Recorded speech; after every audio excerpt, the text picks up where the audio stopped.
Lindy Lee, from a leading voice in the Democratic Party, ultimately embracing the Republican platform. Democrats falsely accuse me of being a communist spy. It's a pretty harsh allegation. They call me and frankly, Dr. Phil, I'd rather they call me that than a traitor to my country. Everybody lied, and they only stopped lying when they couldn't anymore. It's my responsibility to share what I know.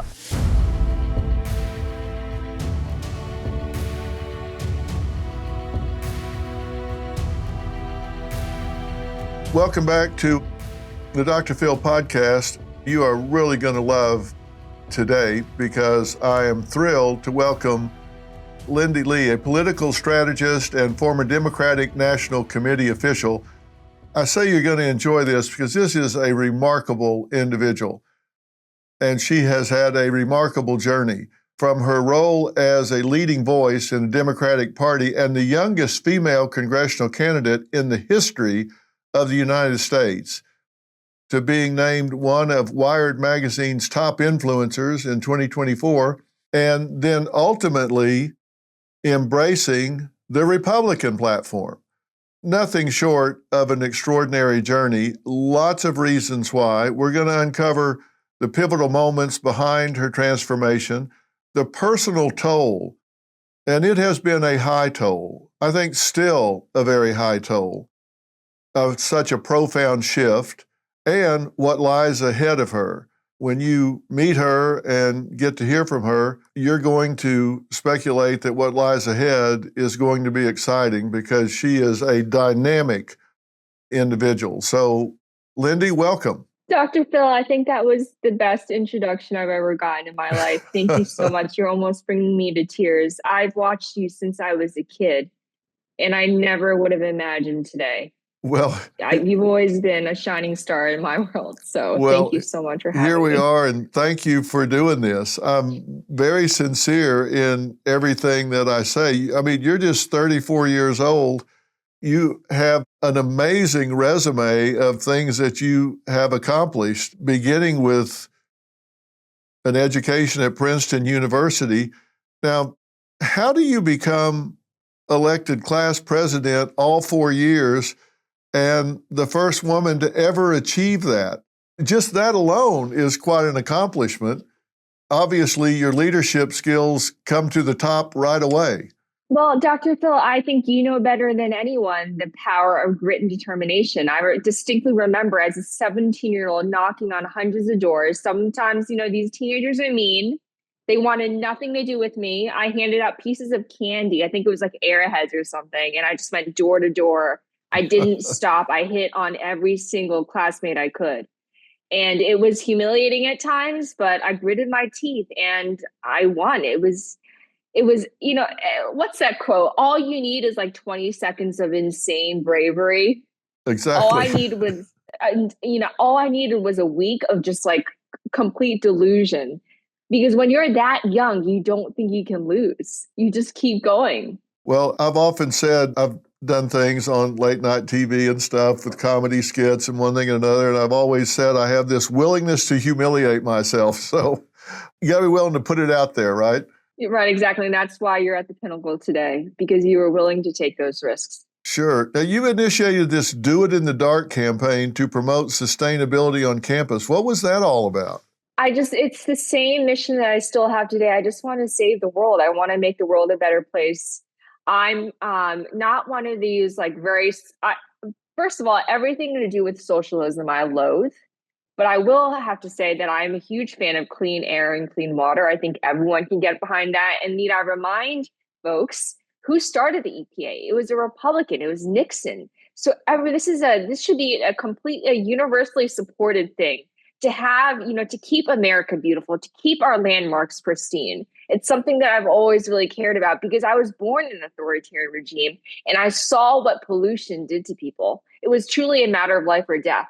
Well, I love the way you say that because if anybody doesn't want green grass, beautiful trees, clean water, clean air, they'd have to be a complete moron. Now, we can disagree about how to go about that and what it takes to get it, but everybody has to agree with that outcome, right? Everybody wants green grass, Absolutely. Clean air, nice water. I've got grandkids, and I absolutely want them to grow up and their kids to grow up in a beautiful, clean world. Everybody wants that. So you're so right. America's the most, in my view, it's the greatest country that have ever existed in the course of human history. It's also the most beautiful. I'm a runner. I run by the river every day, and it takes my breath away. I am so blessed to be here. And I feel like it's my responsibility to do everything I can to make sure that America remains clean, beautiful, and strong. Well, you graduated, you delivered the commencement address, and then you went to work on Wall Street, as a lot of people do, particularly that come out of the Ivies. Yeah. And you've run for Congress. I said it in the opening that you were the youngest female congressional candidate in U.S. history at age 25. You ran in Pennsylvania, and you ran for the 7th, 6th, and 5th congressional districts there. There's a story as to why. Yeah. I guess you were bouncing around from one district to another, but what did you run on? Actually, I sorry to interrupt. I just want to say the Supreme Court, I kid you not, we redrew our congressional map in the middle of the race. So it seems like I ran a lot of districts, but I got moved to a different district. Oh, okay. Because the district I was running in before didn't exist. So in 2018, people can look this up. The Pennsylvania Supreme Court completely redrew our map because they found the gerrymandering, they found it to be unconstitutional. So the map was completely rejiggered. So I wanted to run in my Philadelphia district, but I got shunted to the west to a suburban district that I didn't live in, which ended up to be disastrous for me. I wanted to run in the Chinatown district in the city. I live in the city, but it is what it is. It was a learning experience. It was traumatizing. I'm not going to sugarcoat it, but I definitely learned a lot. Yeah, yeah. Will you stay in politics? Will you run again? I was actually just talking. I'm going to give you a very honest answer right now, and I hope people don't mind. I was speaking with the person I love most about this. The only circumstance under which I will ever run for office again is if President Trump or future President Vance calls me up and says, I endorse you. And let's work together to keep America strong, to keep Pennsylvania strong. That's the only circumstance. I'm never going to freelance again. I'm never going to make a decision by myself to run, is what I'm saying. Yeah. It's got to be what the president wants. Otherwise, I'm just not doing it. Yeah. I'm never going to do it on my own again. Yeah, because it's an uphill battle for sure. It is, yeah. Yeah. Now, you've been on the air before. You've been a political commentator for NBC News and MSNBC. You've hosted a TV series, Listening with Lindy Lee, and you've been featured in a Fox News documentary, My Socialism Nightmare. Right. I'm very much against the leftists.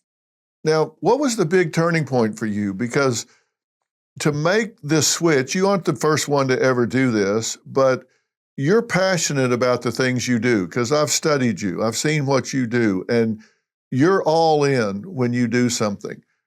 So to make the switch that you've made from Democrat to Republican is a big deal. Why did you do it? Well, Dr. Phil, you just mentioned something a few seconds ago about the Fox News documentary that I did 6 years ago, warning against the dangers of Bernie Sanders, of leftists, of this huge lurch that the Democratic Party was undertaking, even 6 years ago. This has been a decade move to the left. And I think, honestly, Obama initiated it. Under Obama, the party became the party of DEI, woke, trans, worshiping LGBTQI+, all that, none of which I signed up for. I became a Democrat in high school. I'm from suburban Pennsylvania. Being a Democrat meant being a moderate, someone who supports everyday Americans' common sense values.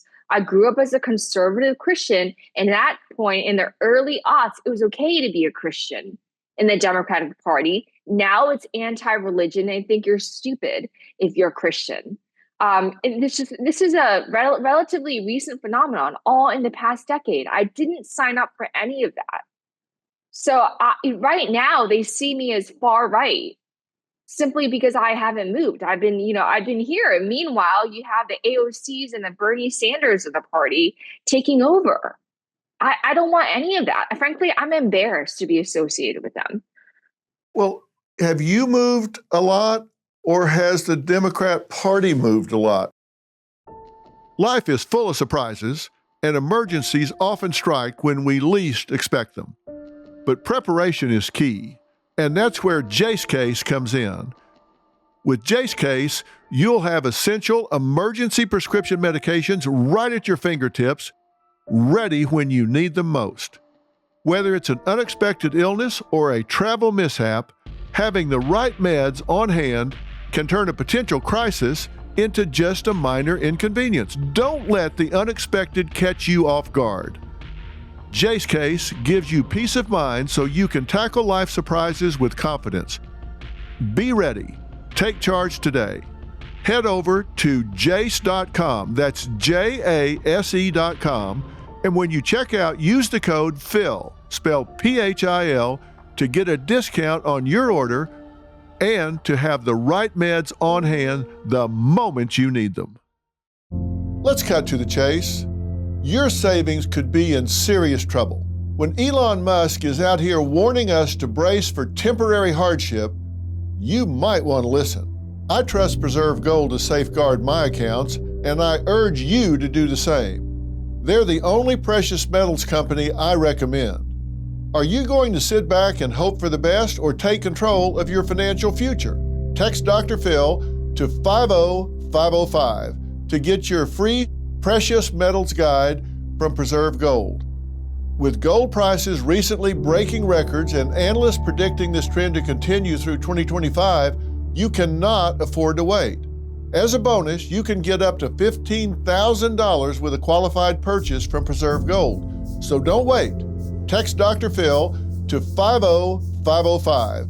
That's DRPHIL to 50505 today. Have you moved a lot, or has the Democrat Party moved a lot? Because I've had people tell me, I didn't leave the Democrat Party left me. Where do you come down on that? I think that's true, but I've also been shifting right as just a byproduct of growing up, of learning, of interacting more, reading more. As I've matured, I've become more conservative.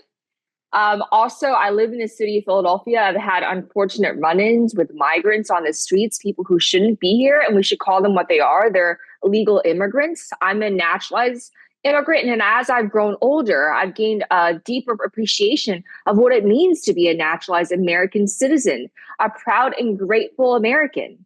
My family never took a single handout. It would be deeply anathema to everything we are to take a handout.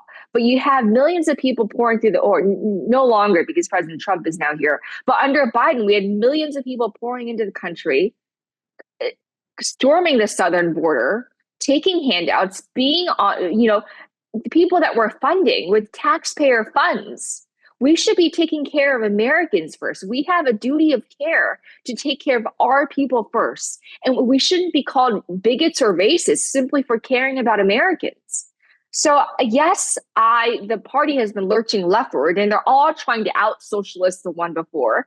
But I've also just grown up. I'm now in my 30s, and I'm just older and wiser. And it doesn't make sense for me to be one of those woke social justice warriors. Well, do you think that these woke social warriors are actually anti-Christian? I do, because they call my religion. They think some of them even say it's Lindy and her sky daddy. Really? Using exactly. Derogatory language like that. And I've had to hide my faith. I didn't talk about it much, actually, but I've been wearing this for the past 15 years of my life, almost like as a sign of rebellion. What is their problem with religion? What is their problem with God? What are they putting in place of that? Woke is their religion. I said that on Fox last month, and it went insanely viral because I think it hit a chord with the American people. Woke is their religion. Virtue signaling. Government is their religion. All this, trans is their religion. To even question the trans ideology is sacrilegious for them. You cannot go against that church, leaving that party, Dr. Phil, as you mentioned, it was one of the most harrowing periods, and I'm still in it actually, one of those harrowing periods of my life, because it's like a church of Scientology. They excommunicated me, they discredited me, disowned me, tried to destroy me. I still, yeah. How did they try to do that? So many ways. First of all, I want to mention that the Chinese Communist Party killed my great-grandfather. It's one of the reasons why my parents left the country, because they were persecuted.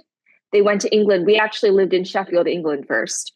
Democrats, and actually some people on the far right, falsely accused me of being a communist spy. That's a pretty harsh allegation. It is. And I've had to hire a lawyer. I actually have the same lawyer as President Trump and Pete Hegseth now, Tim Palatori. He's fantastic. And he's such a fighter. And I'm one of the most vetted people in the country, frankly, because anyone who goes, and Dr. Phil, I'm sure you are as well, because anyone who goes to the West Wing, anyone who goes to the White House, who's around the president, needs to be vetted time and time again. And it's not a static thing. You are continually vetted. Under Biden, every time I went, I had to submit my vitals to the Secret Service, to the FBI. They wouldn't even let you in if you have a tax lien. I hosted a fundraiser for Biden in May. We had to ban someone because he owed $40,000 to the IRS and he couldn't go until he paid it off. So, a lot of people don't understand that if you're operating at this level of politics, you are extremely vetted. Yeah, and like you say, it's an ongoing thing. It's a rolling thing. And so you've been around presidents, you're in and out of the White House. You're not going to have traces to communist spy for China and be walking around the West Wing in the Oval Office, standing next to the president. That's not going to happen. It's absolutely not. And they've called, I don't know what I'm allowed to say on here in terms of like profanity, but they've called me all sorts of things. They can call me all that, frankly. I'll just repeat it. They've called me a whore slut. And frankly, Dr. Phil, they can call me that. I'd rather they call me that than a traitor to my country. This country that I love so, so much. So much. I would do anything for America. I would do anything. If there's anything that the government wanted me to do to combat China, I would. I've denounced the CCP so many times. Okay, Lindy, here are a few online examples of what you're talking about, of people calling you out. Why are you promoting an obvious op? It's at Glenn Beck. Lindy Lee is not who she claims to be. She was born in China, and now she's trying to subvert and influence the GOP. Where have we seen this before? Then there's an emoji. How do we know she doesn't have any loyalties to the CCP? But I can see why that would be upsetting. Then there's one, you don't even need to comment on these. There's one that had to do with you being a, quote, spy. Lindy the liar claims she can't speak Chinese. I revealed her deception with concrete video evidence. See the attached post below. She says CCP murdered my great-grandfather. I am a proud American and would die for our country. You believe her? Then another one. Was Lindy Lee part of the DNC deal and now she's trying to spy on the Republican Party? Who are Lindy Lee's 2.5 billion donors? Obviously, it's just harassment. And again, I'm not even going to ask you to respond to it. Is Lindy Lee what the dictionary defines as a feckless blank? Lindy Lee's a far leftist grifter and fraud. She's not on our side.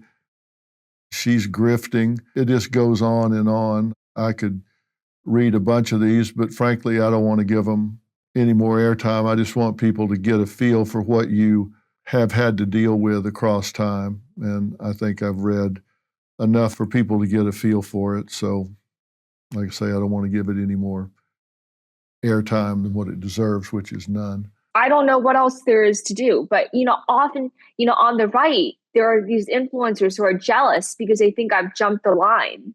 But I don't want anything from anybody. I'm not looking for a job. I just want to tell my truth. Then they came at you when you called out Biden's health.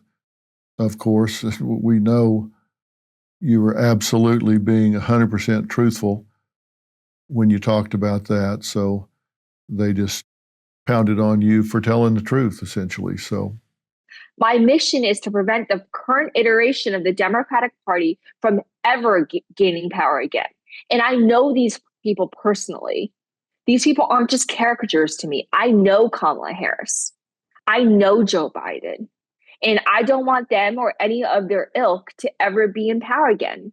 I feel that it's my responsibility to share what I know.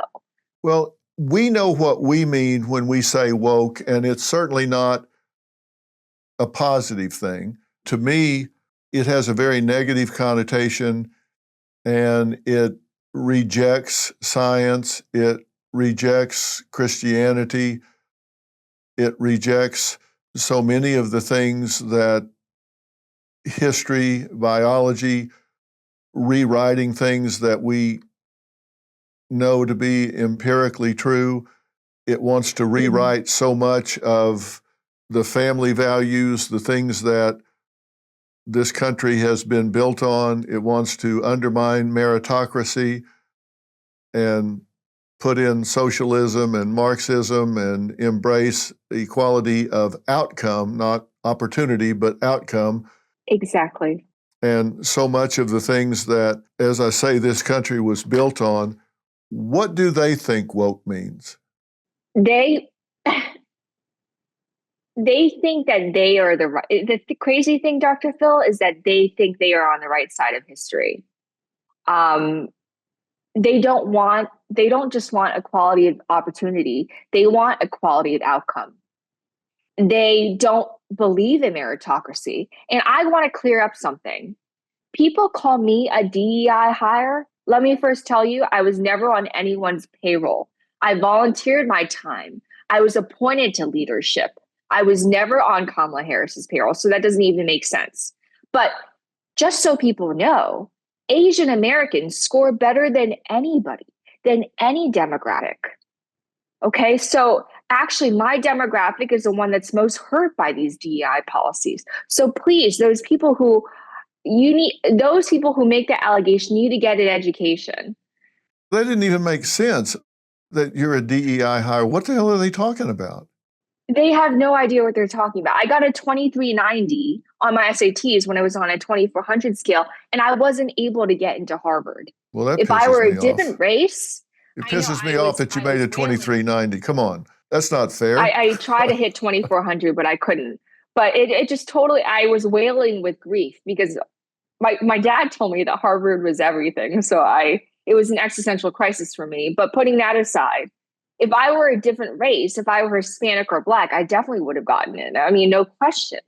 But because I was Asian, I was penalized. So I love what President Trump is doing in that regard. We need to revitalize a meritocracy. Enough of this affirmative action, of this unfair preferential treatment for certain classes, of this anti-white discrimination. Can we finally call it what it is? It's anti-white discrimination.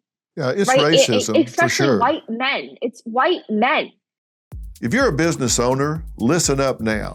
You will not want to miss this. Outdated systems are costing you time, money, and opportunity.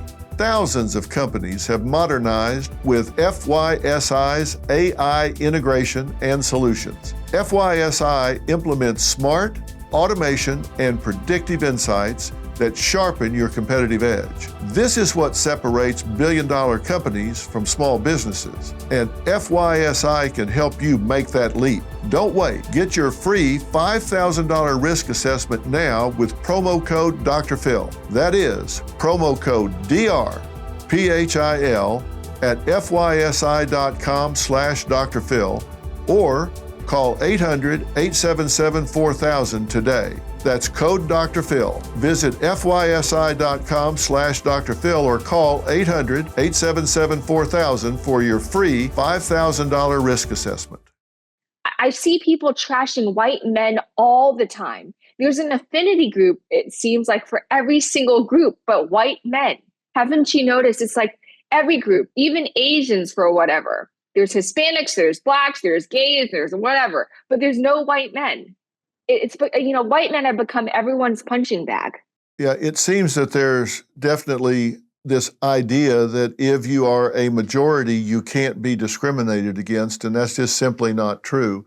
And I think the Supreme Court has been very clear about that.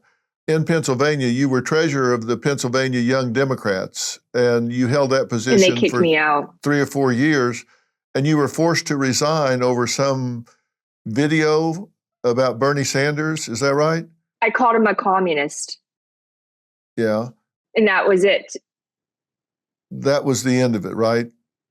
That was the end of it. And it was sacrilegious for them. They said I doctored a video of him speaking and I called him a communist, which is not okay in their eyes, even though he exhibits all the characteristics. Was this a doctored video? No, it absolutely wasn't. It was just him praising Russia.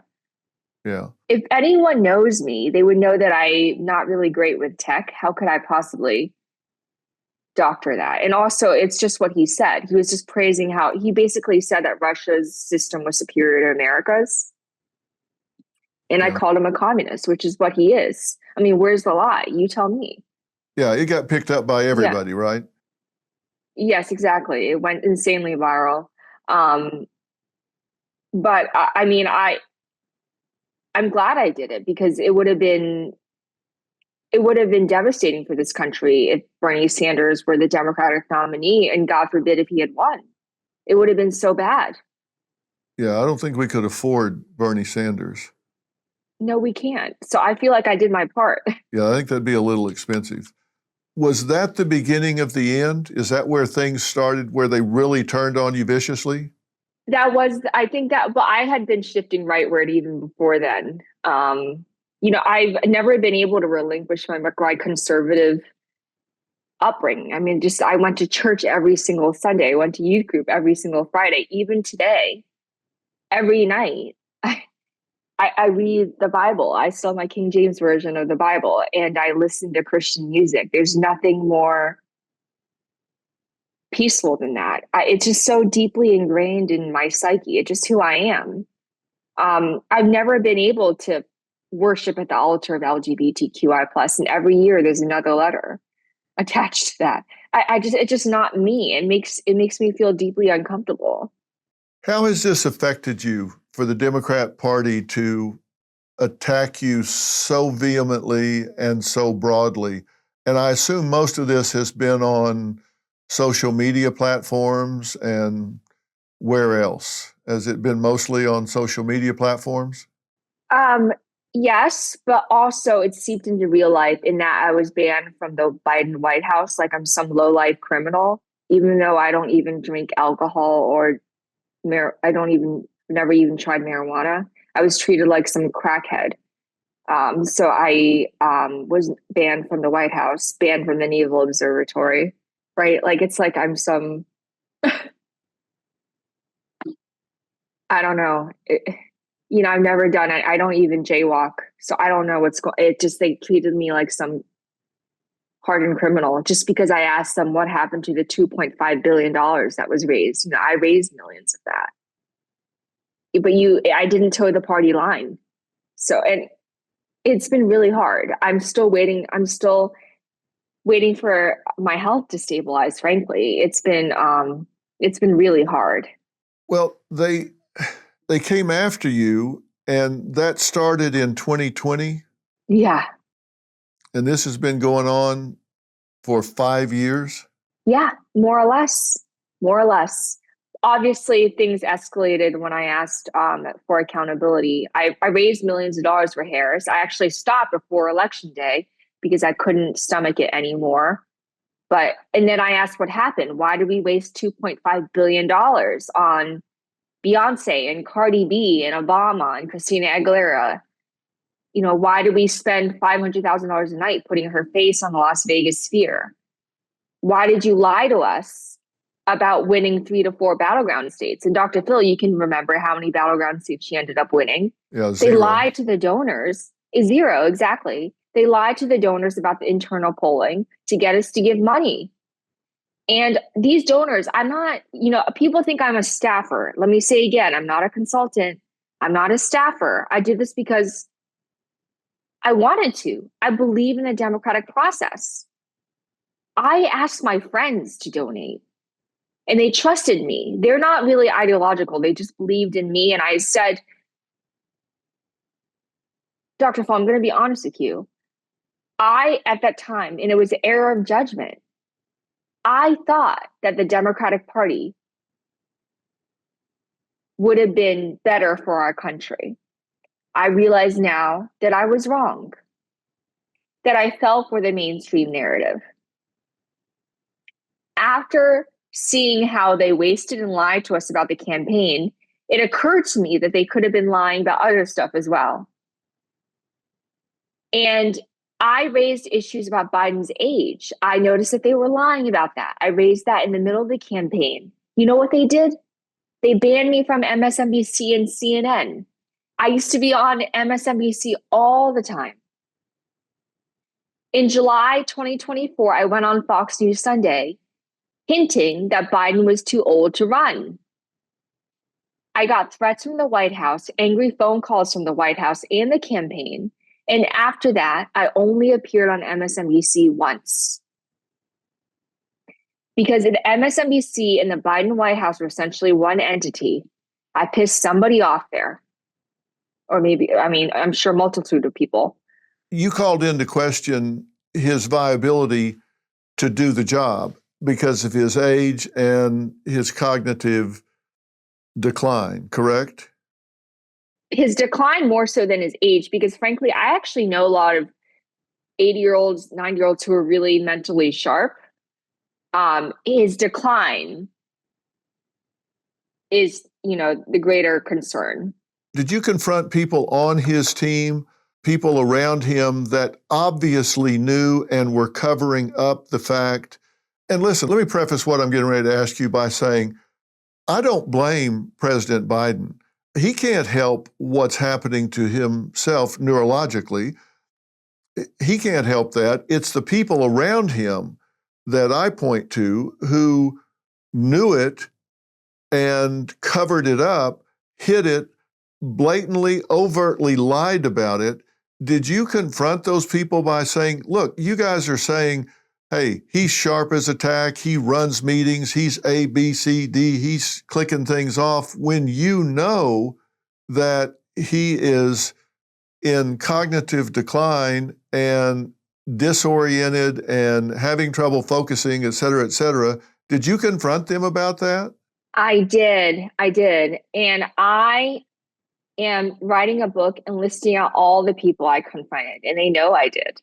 I have a paper trail of emails, of texts, of the very many times that I raised this issue before the campaign in 2022 and 2023. And I'm going to give you a specific example.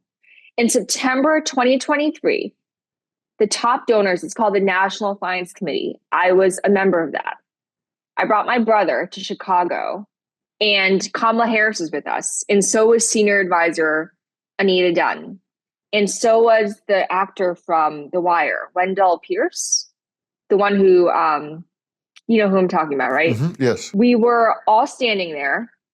And I remember, I can't remember the exact date, but it was the same day that someone wrote an op-ed in the Washington Post, I think, or the New York Times, asking Joe Biden to resign. It might have been David Rebnick. I'm not really sure. Someone wrote this op-ed urging Biden to step aside for the good of the country. I raised this to Ken Martin. For our viewers who don't know who Ken Martin is, he is now the chair of the Democratic Party. He was then vice chair. I raised this issue. And I try to be nice too. I said, don't you think he's right? Like the author's right. Don't you think Biden is too old? And he dismissed me so summarily. He's like, no, don't be silly. Biden's fine. And he made me feel ridiculous for even bringing it up, even though my brother, he was 24 at the time. So but in his eyes, like Biden's like ancient. And he made me feel like I was the insane one for even bringing up an issue that every American can see with their own eyes. It was though he was telling me, don't believe your lying eyes. I raised it to him. I was in the Oval Office in February of 2024, and I bumped into Jen O'Malley Dillon, who was the chair of the Harris campaign. And I raised this and other issues about the campaign to her. She took down my name, my number, and email in her little notebook that she carries everywhere. She said she'd get back to me. She pretended as though she was listening and hearing, but obviously she wasn't, because I never heard from her again in that regard. So yeah, I brought this up to the highest echelons. Like, these are the people running the show, and they all acted like I was the crazy one. Like I was the heretic. Who ultimately forced him out, in your opinion? Nancy Pelosi, without a question. Without a question. I tried to force him out too. It's not, at that point, I didn't care so much about the party as I did about our country. We couldn't have him running the show. Frankly, I don't even think he was equipped to serve that final year. I think it was really a matter of the 25th Amendment. I really think it was a matter of that. And I had donors, MDs, like people with medical degrees, people that I would bring to events with me as donors. These are people, with the credentials to make such a diagnosis. They told me that he had early onset Parkinson's, which is huge.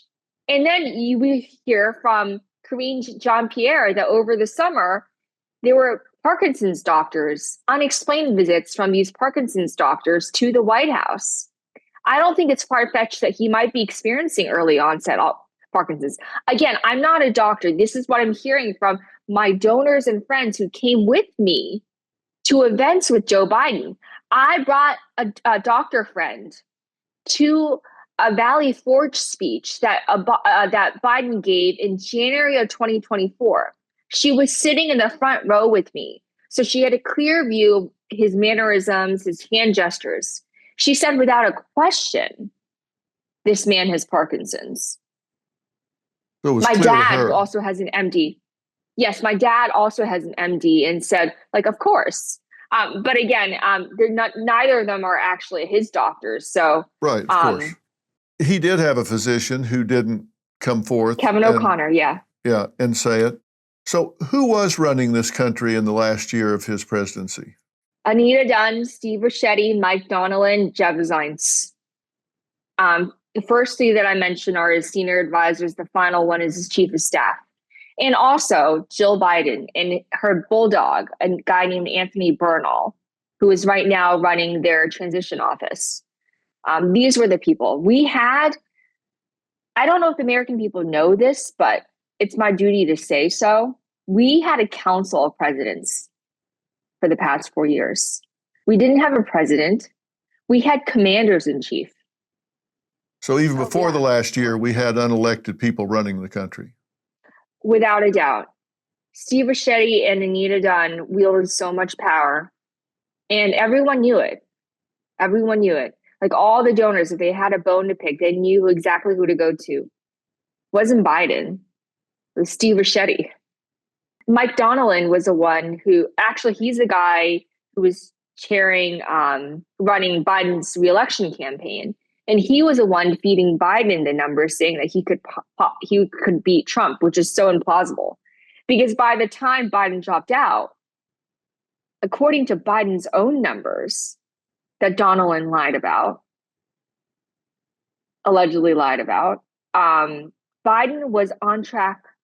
Trump was on track to win 400 electoral votes. That's how bad the situation was. Biden's numbers were cratering everywhere. And I know for a fact that the money completely dried up after the debate. I was on the phone with finance directors from the campaign in the days in the aftermath of the debate. These people are around my age. They're my age. So we spoke to each other like friends. They had nothing to do because there was no money coming in. Big donors completely stopped. So they were bailing right and left. Absolutely. There's nobody Yeah. left. How was the decision reached that Harris would be the candidate? She made it seem like it was all sudden and everything. But the truth of the matter it was that it wasn't. Prior to July 21st, the day that Biden dropped out, she had already been vetting VP candidates. So there was always that possibility. But the Naval Observatory was under a strict edict. Staffers under Harris were not allowed to engage with any outside advisors or donors about the possibility of her ascending to the top. And Harris, to her credit, or to her not to her credit, was loyal to Biden to a hilt. So she continued to lie to the American people about Biden's fitness. And I'm so sorry. And this is really hard for me to say, Dr. Phil. I'm sorry. I know that a lot of people are upset at her and Biden, but this is so hard for me to say because a part of me will always harbor love for them. I'm sorry if you think I'm crazy, but they showed me tremendous kindness over the years. And I want them to know that this isn't personal. This is just the right thing to do. And they know what I'm saying is true. But on a personal level, they were always kind to me and my family. I do want to say that. If it's true, it's true. And I have no ill will towards Biden over this at all. It's hard for the person who is in decline to recognize their degree of decline. It's kind of like trying to look at your own face without a mirror. You just can't do that. You're not fast enough. And it's hard for him to realize how many cognitive steps he's dropped, how much he's losing in his capacity. Doesn't mean he doesn't have any insight to it at all, but it's difficult for him to completely understand it if he's got support around him and they're propping him up. And as you know, he had good moments and he had not so good moments. And when you have those good moments, usually mid-morning, something like that, you can feel like you're doing okay.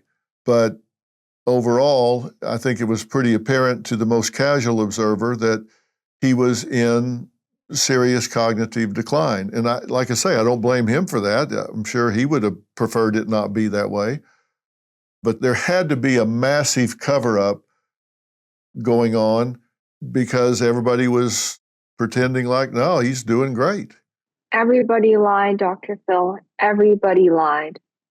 And they only stopped lying when they couldn't anymore, which is the night of the debate. And I was with Biden the night of the debate. I felt so bad for him that when he came down to talk to me afterwards, first he asked me about my husband. I'm not yet married, which is another thing. But I felt so bad for him, I couldn't even talk about the debate. I just tried to make him feel better. And everyone in that room tried to make him feel better. It was really like a nursing home because usually it's the president who bucks up the American people. You know, with FDR and the fireside chats, it was his way of encouraging and instilling the American people with confidence. In this case, it was completely the reverse. We were trying to instill him with confidence. And it was in Georgia. The debate was in Georgia. We had signs of Georgia peach Joe, like the peach shape of a peach as a heart Joe, to cheer up his spirits. It was the same night that, I don't know if you remember, Dr. Phil, Jill was like, he knew all the facts. He said all the right things. Do you remember that? Right. I was in that room. And by the time, I don't know if you could tell on TV, but by that time, the room had basically emptied out because people were just so distraught and devastated. Right. But yeah, you are totally right about the cover up. Literally every single person lied. And you know, some of them are still lying. You have the current former chair of the DNC, the former chair of the Democratic Party. It's hard for me to have such extreme disdain for anybody, but I have the utmost contempt for this man.